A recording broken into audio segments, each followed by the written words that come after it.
Some are saying at this point that the war drums for World War III are getting a little bit louder after Turkey takes this shot at Russia over Syria and shoots down one of Russia's Su-24 military planes that was engaged in taking out the enemy on the ground.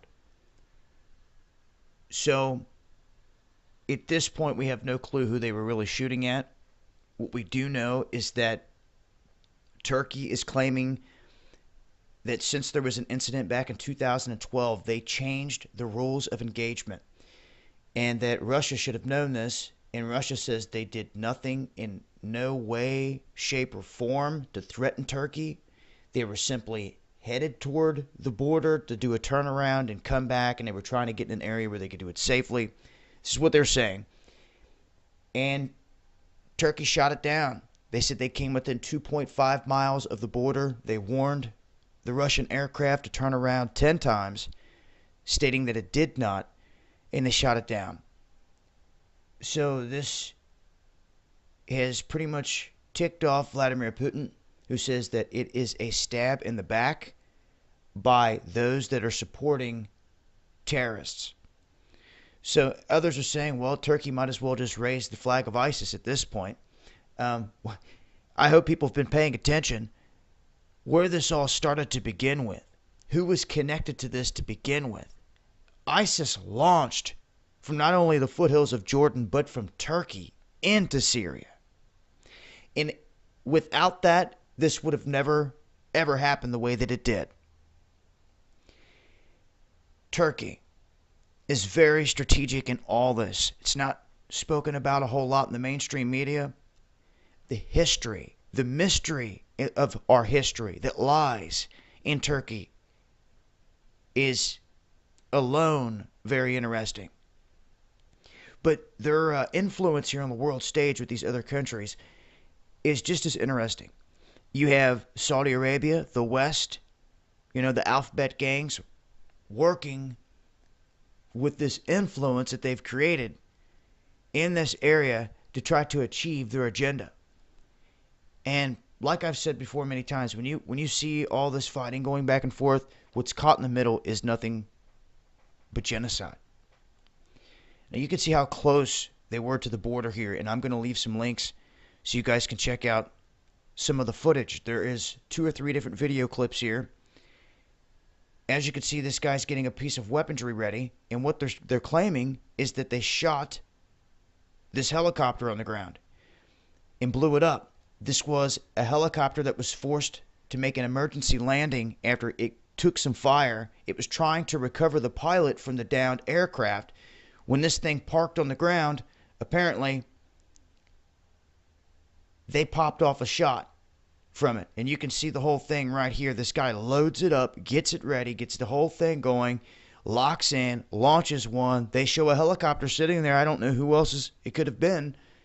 It looked like the Russian military helicopter. They blew it to pieces. Not to mention all the pilots that ejected from the aircraft. And you can see here they hit it. As these pilots were falling out of the sky, there were probably dozens and dozens and dozens of guys on the ground shooting at them. So these men were probably dead before they even got to the ground. That many people were shooting at just 2 guys. And I, for one, after watching all this footage, think that it's just ignorant to have your pilots jumping out, or any of your pilots in this situation, in this war zone territory, ejecting with this big bright white parachute that makes them a target. Because they were trying to zoom in, and that's really what they were going off of. They could see these parachutes way out there in the sky, and they were just shooting toward them, as much as they could. Maybe see this little dark speck, which is the person below it, because they were so far out there. But if they would have thought and think about the situation and plan for each day, I'd have the guys in a sky blue getup, even the parachute, blending in with the sky, because your guys are just getting mowed down before they even hit the ground. But these are the realities of war, guys. This is what's happening every day all across the globe. This is just one incident, and now that Russia has been pulled into this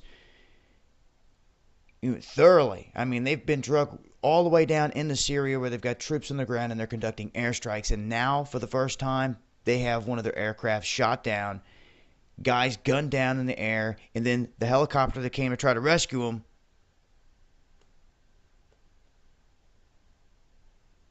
blown up after an emergency landing. So I'll leave links so you guys can watch these video clips. Keep you guys posted as I come across more. But what is Russia's response to this going to be? We're going to have to wait and see.